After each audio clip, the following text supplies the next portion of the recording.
We are witnessing a backlash to diversity, equity, and inclusion, the DEI initiatives. Lead among the counter-reaction is the trans population, and among them, trans athletes. This week, let's dig around. I'm Larry Fedoruk, and this is Later That Same Life. On each episode of my weekly podcast, a different topic, discussion, commentary, or story from our lives. Season 19, Chapter 10. Transgender Athletes.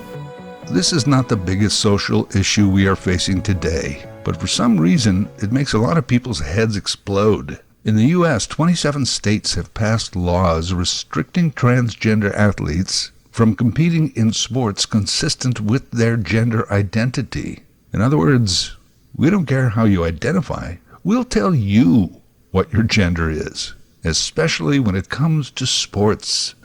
Idaho was the first to pass laws back in 2020. Since, there's been Alabama, Arkansas, Florida, Georgia, Indiana, Iowa, Kansas, Kentucky, Louisiana, Mississippi, Missouri, Montana, North Carolina, North Dakota, Oklahoma, South Carolina, South Dakota, Tennessee, Texas, Utah, West Virginia, and Wyoming. And if you're wondering, yes, they all identify as red states, MAGA states, Make America Gender Aligned. In most of those states, regulations use the gender assignment on one's original birth certificate to then determine sport eligibility. And we all know how the original designation got there. No doctor is leaning over a newborn in the delivery room asking, hey, we know you just came out of the womb and all, but how do you identify? Under gender, they do not mark pending. No. Basically, it's penis, vagina, male, female. Done. Next. In Canada, there is one province, big surprise, Alberta, who's implemented a ban on gender athletes aged 12 and older from competing in female amateur sports. And this regulation primarily applies to in-province athletes. There are exceptions for those visiting from other jurisdictions. Visiting. Can't think of any transgender athletes now who suddenly want to visit Alberta. It's ironic in a way, too, because the name Alberta derives from Albert. So the name of your province was once a male who had grammar reassignment and transitioned to female. The biggest response to Alberta's move came from Skate Canada, who said because of the ruling, they would no longer host national events in Alberta. Canadian federal government response was that, they're continuing to monitor the situation. What more could they say? Our feds adhere to world athletic standards, which mostly ban transgender women from competing in women's events. We have blown this into a problem of international proportions. Strange, really, if you just crunch the numbers. Follow me on this. Somewhere between 0.33, maybe as high as 1.6% of the population is trans. And of those, how many have aspirations to become high-level competing athletes? And of those, how many are men transgendering to women? You see what I mean? The number just keeps getting smaller and smaller. There's not a lot of hard data out there, but I did find one set of stats, NCAA. That's college athletes in the United States, of which there are 550,000. And that's all of the sports, not just the high-profile ones like basketball and football. 550,000. So of those, 0.002% identify as trans. How many people is that? 11. 11 people. Yet there are people going, I tell you, if I don't clamp down on this right now, before you know it, there's going to be 12, maybe 15. One day it could go as high as 20. Can't have that. And I grant the numbers might be larger if there wasn't such a stigma around this and so many other barriers preventing transgender athletes from competing, but still, small amount of people. My point is, competition of transgender athletes involves such a small percentage of the population. So how did it become such a big problem? Part of it I get, because every person has the right to be treated fairly and equally. In society, by and large, that's our theory, although often not the practice. The real problem goes way back. First, it's the biblical belief that there are only two genders, which I don't think can possibly be true. And then the rather arbitrary decision that we divide sports into those two categories, male and female, men and women, boys and girls, ladies and gentlemen. And to be clear, it's transgender women, i.e. used to be a man, competing in female sports that is the issue at play, because the traditional male ego cares nothing about women who became men and may want to compete in men's sports. Any woman, really. Oh, you want to play on the men's team? You want to play with the big boys? Oh, go ahead, give it a shot. You've come a long way, baby. They don't care. But former men competing against women? Everybody starts crying foul. We thought the whole thing might have been settled about a half a century ago. Here's a blast from the past. Remember Richard Raskind? Oh, I'm sorry. He was born Richard Raskind. We might remember him better by his transgendered identity, Dr. Renee Richards. Remember this? In college, Richards was a tennis star at Yale and in the Navy. Didn't really identify as the macho military. He began dressing as a woman during college, and that was in the 1950s. It was considered a perversion. Transsexualism was actually classified as a form of insanity. Eventually, he changed his persona to Renee, because it's French for reborn. I'm going to fast forward for the sake of brevity, but he was an ophthalmologist and resolved to one day get sex reassignment surgery, which he finally did in 1975. A doctor, yes, but he had also kept up his tennis talents, and in 1976 applied to play as a woman in the U.S. Open Tennis Championship. Fun fact, his gender reassignment was outed by a local TV news anchor in New York, Richard Carlson, who at the time would have had a 7-year-old son running around the house named Tucker. Yes, that's right, that Tucker Carlson. His dad outed Dr. Renee Richards. The United States Tennis Association, the Women's Tennis Association, and the U.S. Open had required that all female players go through something called the bar body test, long since outdated.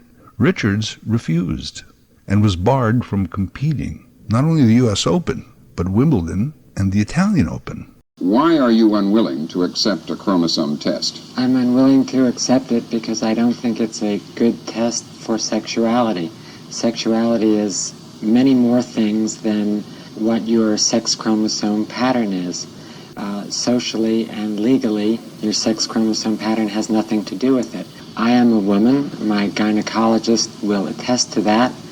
My documents all say that I am a woman, and I live as one. It's 1976, and though really unrelated, tennis was still in a mindset of 1973. The Bobby Riggs-Billie Jean King match. Again, it's really got nothing to do with transgender, but there was that societal discussion of men's ability versus women, who should be able to play whom. People were conflating these two stories. After his 1976 ban, Richards sued the USTA and the US Open in a New York state court, citing discrimination by gender in violation of New York's human rights law, pointing out that participation in the tournament would constitute an acceptance of her right to be a woman. One of the big concerns of U.S. tennis and others was that if she were allowed to play, then men would suddenly be flocking to the surgeons for reassignments, and slowly they would start to take over women's tennis. I almost wish that would have happened. Oh, and speaking of things I wish would have happened, Bruce Jenner took Olympic gold in the men's decathlon in Montreal in 1976. Bruce Jenner did what he set out to do. He was the world's greatest athlete, an American hero.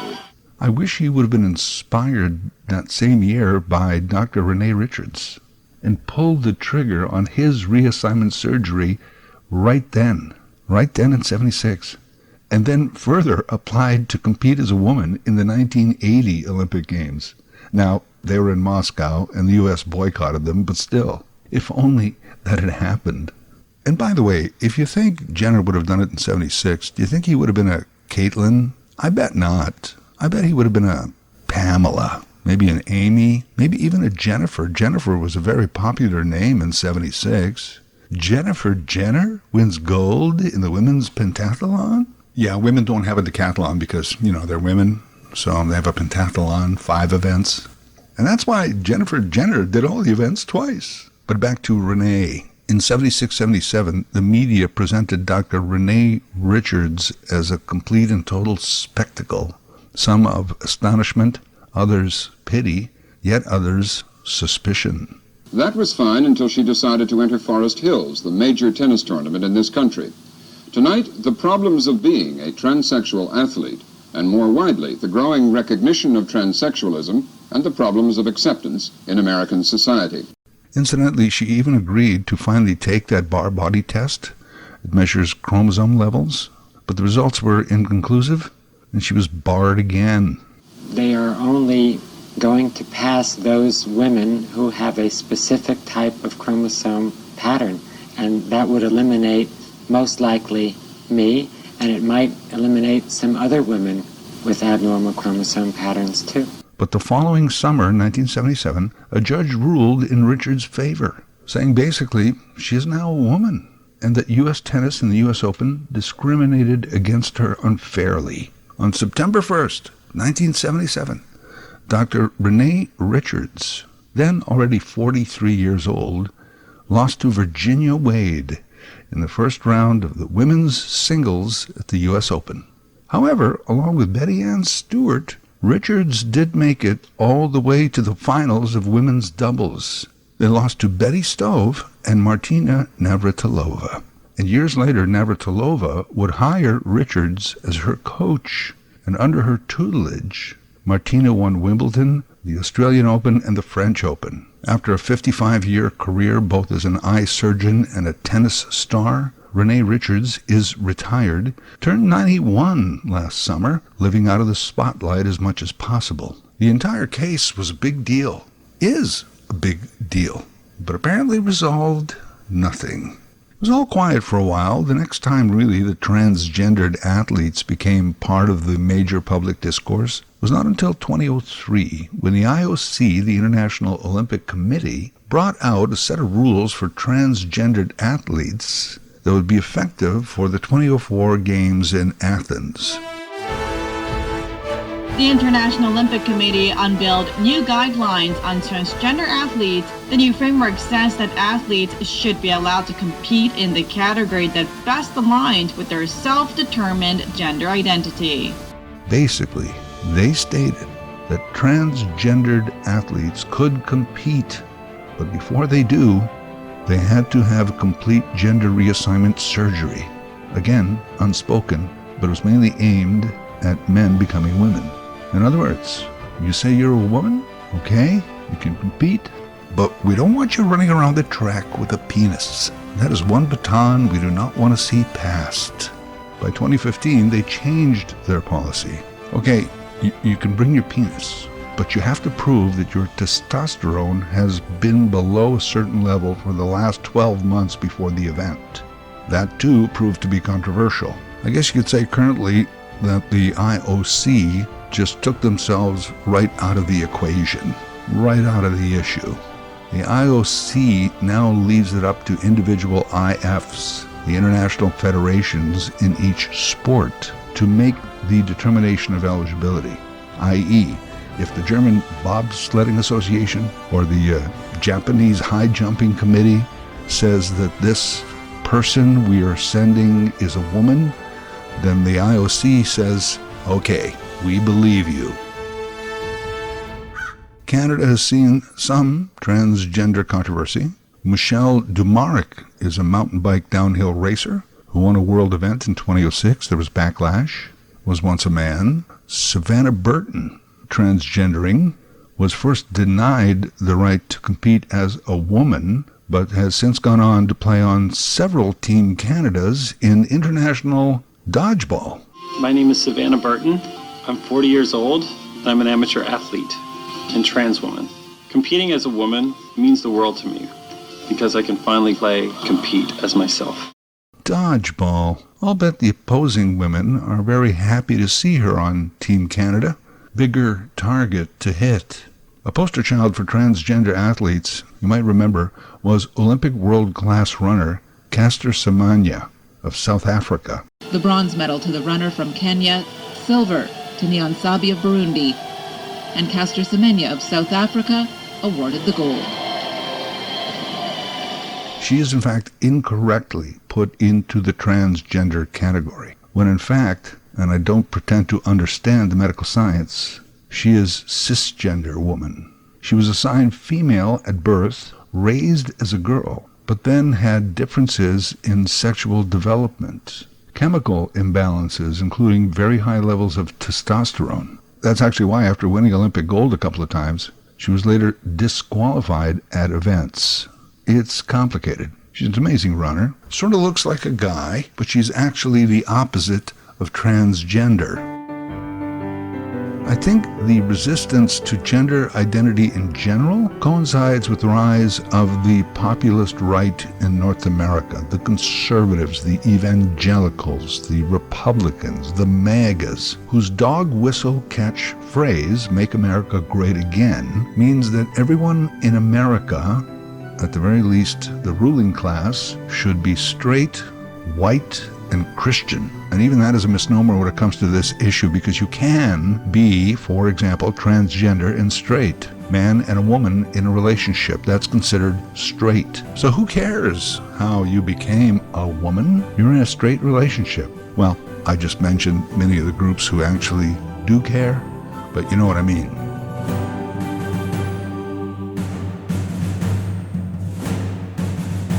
And to that, this has always been part of the problem to me. LGBTQ community. And listen, I know there's other letters and some numbers and symbols, I think, but LGBTQ. The T's have to be asking, or should be, how did I get thrown into this group with all of you L's and G's and B's and Q's? I mentioned this in a podcast, my episode 186, called Trans, if you want to go back and listen to that.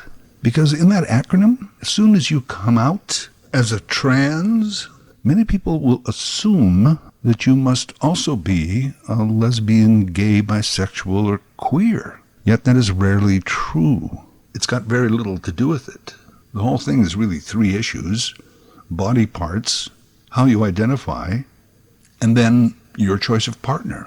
So back to my point about diversity, equity, and inclusion. Transgendered people, yes, make up a very small part of the population. Transgendered athletes, an even tinier portion of them. So they are diverse, but then of course also deserve equity and inclusion. And it's interesting that sports became the tipping point for all of this. It's like, okay, even if we accept you as trans, stay away from sports. There has to be a way to work this out. Let's accept the fact that being a woman trapped inside a man's body, that after reassignment, that body is going to give you a physical advantage over those who have been a woman all of their lives, at least in certain physical endeavors. Even though, it's interesting, women don't even complain about larger women in, say, shot put. Because in shot put, you don't see a lot of petite competitive shot putters. Women aren't saying, why should she be allowed to compete? She's so much bigger and stronger than me. Well, yeah, that's why she wins the shot put. So I guess it's not just the size that's the complaint. It's the gender confusion. We're confused. Shouldn't boys play with boys and girls play with girls? And that all starts at birth and cannot be changed? Well, that's just not the way it is. Again, that division is pretty arbitrary, but back to the man's body as an advantage in a women's sport. How do you solve this? Well, in certain sports, divide people up in categories of weight and height, maybe even age, not gender. Then in other sports, where gender doesn't matter, just open it up totally. Curling, archery, downhill skiing, dodgeball. Why divide those up by gender at all? And in those sports where size matters, I say let's try it. If a 6'5", 250-pound, recently transgendered woman wants to play defense on the women's hockey team, let's try it. If it works out for that team, every other team will want one, and more transgender athletes will come out. And I know team sports are different from individual pursuits, but let's try it. Plus, I have no problem with the asterisk. Sports records are full of asterisks. So you finished second in the state swimming championship. Asterisk, you lost to a transgendered woman who was just on the men's team last week. And if you're proud to be transgendered, you shouldn't mind that you get an asterisk too. After all, it's only sports. There's more important things in life. I'm saying that an outright ban doesn't seem to be the answer. It's like we used to say, if you want an answer now, it's no. Yes takes longer. So when it comes to transgendered athletes, let's take a little longer. Let's somehow get to yes. Later That Same Life is written, voiced, and produced by Larry Fedoruk. LarryFedoruk37@gmail.com. Subscribe to Larry's podcast YouTube channel. Get automatic notifications with each new episode.